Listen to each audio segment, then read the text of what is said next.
Bienvenue dans le Val d'Aoste.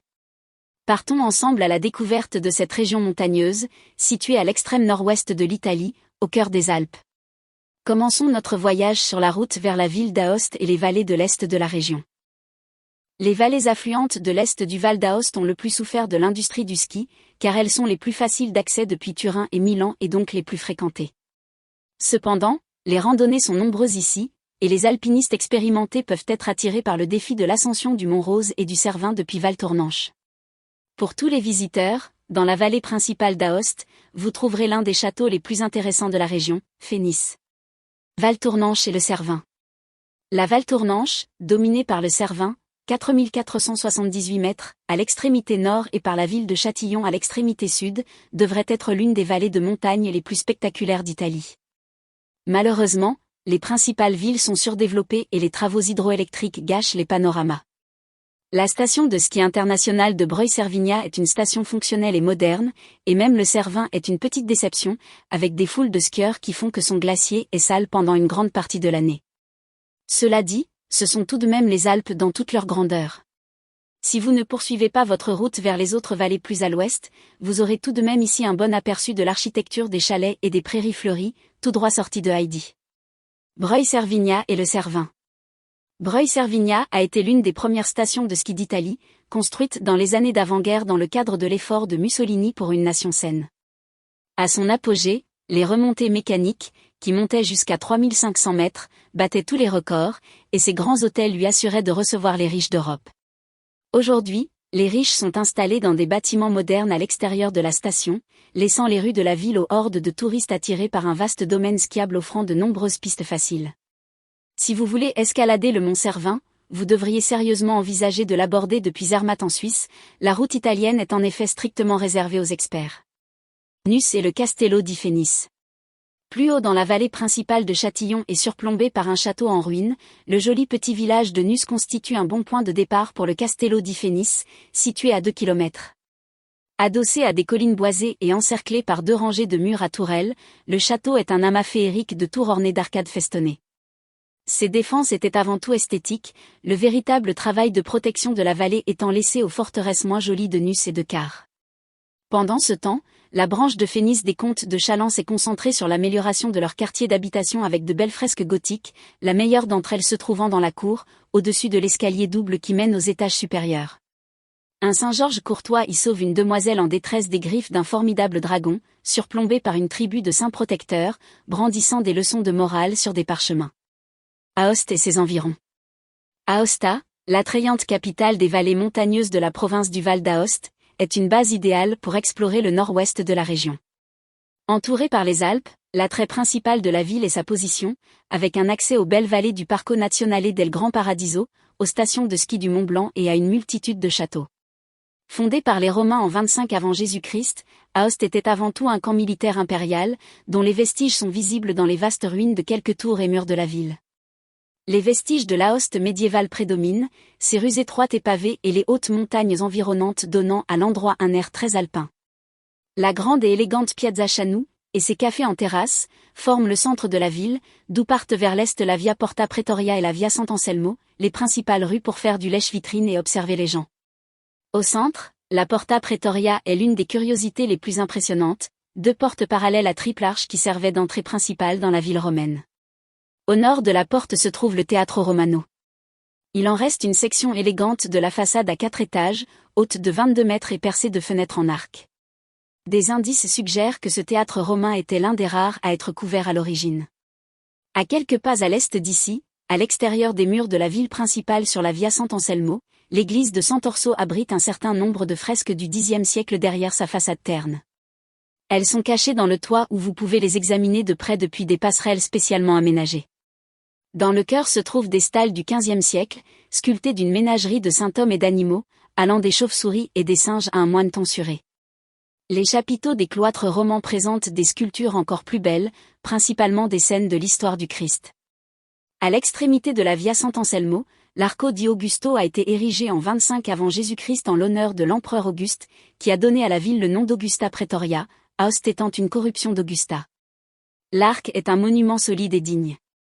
Au-delà se trouve un pont romain bien préservé, dont l'arche unique enjambe le lit aujourd'hui asséché de la rivière Butier.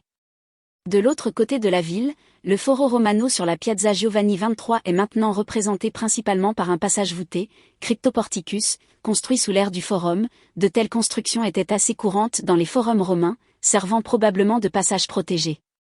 À proximité, le Museo Archeologico Regional présente des expositions intéressantes sur les établissements humains dans et autour d'Aoste depuis l'époque néolithique.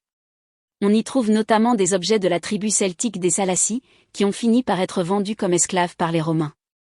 La cathédrale voisine n'a pas l'air très prometteuse de l'extérieur, mais elle cache un intérieur gothique avec des stalles de chœurs sculptés de façon fantastique, cette fois-ci avec une sirène, un lion et un escargot nichés parmi les saints.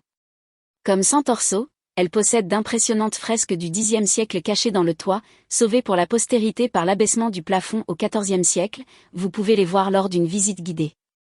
À l'ouest d'Aoste, le château de Sarre. À l'ouest d'Aoste, la vallée principale abrite un certain nombre de châteaux, dont le meilleur est le Castello di Sarre, datant du XIIIe siècle, accessible en bus ou en train depuis Aoste, à environ 5 km. Depuis la gare de Saint-Maurice-Sarre, il faut 10 minutes de marche pour gravir une colline couverte de vergers de pommiers. Sarre est l'ancien pavillon de chasse de Vittorio Emanuele II, qui, selon l'histoire, aurait acheté le château par erreur. Il avait jeté son dévolu sur la propriété d'Emaville, située en face, mais l'agent envoyé pour acheter le château s'est trompé sur le sens du cours de la rivière et a fini par acheter Sarre à la place. Le roi tire le meilleur parti d'un mauvais coup et marque définitivement les salles du château de son goût étonnant pour la décoration intérieure, poussant le motif du pavillon de chasse à son paroxysme, avec des cornes de bouquetins sauvages le long de la galerie principale, et des milliers de crânes de chamois blancs sur les festons en stuc. Une place de choix est réservée au premier bouquetin abattu par le roi. Au nord d'Aoste, le col di Gran San Bernardo. Immédiatement au nord d'Aoste, le col di Gran San Bernardo, 2473 mètres, ouvre la voie vers la Suisse. Nommé d'après le célèbre monastère qui, pendant des siècles, a abrité les voyageurs sur la principale route de pèlerinage reliant l'Europe du Nord à Rome. Il était le foyer des grands chiens bruns et blancs éponymes qui secouraient les voyageurs alpins en détresse.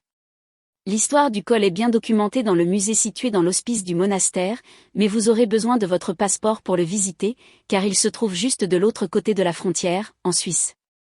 Le col spectaculaire n'est ouvert qu'en été, mais la frontière est accessible toute l'année par un tunnel.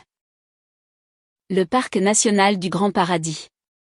Pour découvrir certaines des plus belles montagnes et vallées de la région, dirigez-vous vers le sud, vers le Parco Nazionale del Gran Paradiso, situé pour moitié dans le Piémont et pour moitié dans le Val d'Aoste.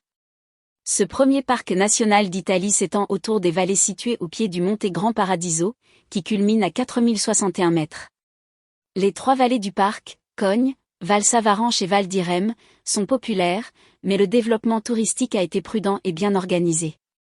Bien qu'il s'agisse principalement d'une destination estivale pour les randonneurs, le ski de fond est également possible, et chaque hiver, une randonnée de 45 km autour du Grand Paradis est organisée à Cogne. Le point de départ de l'ascension du Grand Paradis lui-même est Ponte dans le Val Savaranche, tandis que Cogne donne accès à l'Alta Via 2, un long sentier de montagne de haut niveau. Val di Cogne. Le Val di Cogne est la section principale, la plus populaire et la plus spectaculaire du parc. Son cours inférieur est étroit, la route passant au-dessus de la rivière Grand Evia au débit rapide, surplombée par des montagnes abruptes au contour ondulé. Plus loin, la vallée s'élargit autour du village principal, Cogne, qui est entouré de prairies verdoyantes et de montagnes couvertes de glaciers. L'Office du tourisme, au centre de la ville, propose des cartes avec des descriptions de promenades, dont l'une est une balade facile et pittoresque qui suit la rivière, avec les glaciers en vue sur la majeure partie du chemin. Avant de quitter le village de Cogne, il vaut la peine de visiter la maison de Gérard Déné, une maison valdôtaine typique du XIXe siècle, évocatrice du mode de vie rustique traditionnel. Le petit village de Valnontey, à 2,5 km au sud-ouest de Cogne, est le point de départ d'une randonnée raide de 3 heures jusqu'au Rifugio Sella, 3h30 aller simple, une randonnée exigeante qui est incroyablement populaire en été. Le chemin passe par un jardin botanique, avec une flore alpine rare, puis zigzague à travers une forêt et sur le flanc exposé de la montagne, avant d'atteindre le refuge situé sur un plateau herbeux. Au lac Lauzon, à 15 minutes de marche du refuge, vous pourrez apercevoir des bouquetins ou des chamois plus timides, surtout au coucher et au lever du soleil, quand il y a moins de monde. Les randonneurs endurcis qui peuvent s'adonner à de l'escalade peuvent continuer par le col de Lauzon jusqu'au Val d'Irem. La faune du parc. Le parc national du Grand Paradis doit sa fondation au roi Vittorio Emanuele II, qui a fait don de son vaste parc de chasse à l'État en 1922, garantissant ainsi la survie de la population de bouquetins que lui et ses chasseurs avaient réussi à réduire à une quasi-extinction. On compte aujourd'hui environ 3500 bouquetins et 6000 chamois, qui vivent la plupart de l'année au-dessus de la cime des arbres, mais descendent dans les vallées en hiver et au printemps. Les observations les plus spectaculaires ont lieu pendant la saison des amours, en novembre et décembre, lorsque vous pouvez voir des paires de mâles se battre pour la possession d'une femelle. Vous pourrez également apercevoir des aigles royaux en train de nicher, et il existe un certain nombre de fleurs alpines rares, dont la plupart peuvent être observées dans le jardin botanique du Val d'Icogne. Val-Savaranche. Bien qu'elle ne soit pas aussi spectaculaire que le Val d'Icogne, Val-Savaranche, la vallée la plus à l'ouest, possède beaucoup d'attraits, attirant les marcheurs expérimentés plutôt que les simples promeneurs. L'itinéraire le plus populaire est l'ascension du Grand Paradis, depuis Ponte, au bout de la vallée. Bien qu'elle soit considérée comme la plus facile des Hautes-Alpes, il s'agit néanmoins d'une ascension plutôt que d'une randonnée, aucun sentier n'étant balisé au-delà du Rifugio Vittorio Emanuele II, à 2h30 de Ponte. Si vous vous sentez plus en sécurité en marchant sur des sentiers, les meilleures randonnées partent du village de Degioz, une localité de Val-Savaranche, jusqu'au Rifugio Orviel en 2h30, et ensuite jusqu'à une série de lacs de haute montagne. Ce parcours dure 7 heures. Moins éprouvante est la promenade de 2 heures qui va de Ponte, vers le glacier Grand Étretat au fond de la vallée, bien que le premier tronçon soit assez ennuyeux. Val d'Irem. La moins touristique des vallées, le Val d'Irem, est également coiffé de glaciers. Le meilleur endroit pour séjourner est Bruil, un hameau situé au bout de la vallée, d'où partent la plupart des randonnées.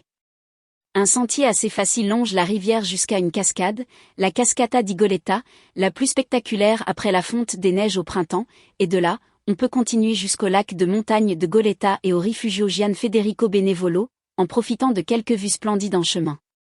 Le nord-ouest du Val d'Aoste, autour du Mont Blanc. Dominé par les sommets enneigés du Mont Blanc, Monte Bianco pour les Italiens, la partie nord du Val d'Aoste est spectaculaire et très fréquentée. Les vues les plus sensationnelles sont offertes par les téléphériques qui glissent et descendent en piqué à travers la montagne jusqu'à Chamonix en France. Cependant, le voyage est coûteux, même si vous prenez un bus pour rentrer en Italie en passant par le tunnel du Mont Blanc, long de 11 km, et le service est souvent suspendu en raison du mauvais temps.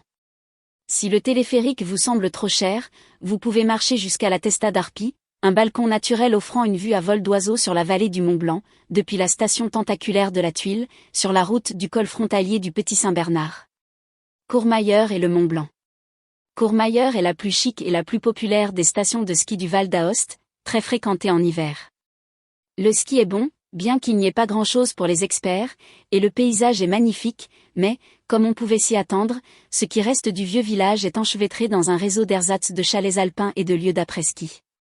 Si vous êtes venu pour faire de la randonnée ou prendre les téléphériques jusqu'à Chamonix, l'endroit le plus pratique pour séjourner est la Palue, à 5 km de Courmayeur. Le téléphérique va de la Palue à Punta El Bronner toute l'année, mais ne continue vers Chamonix qu'entre juillet et septembre. Il y a entre 10 et 12 départs par jour, selon la période de l'année, à peu près toutes les heures à partir de 8h30, même si, en définitive, la régularité dépend de la météo.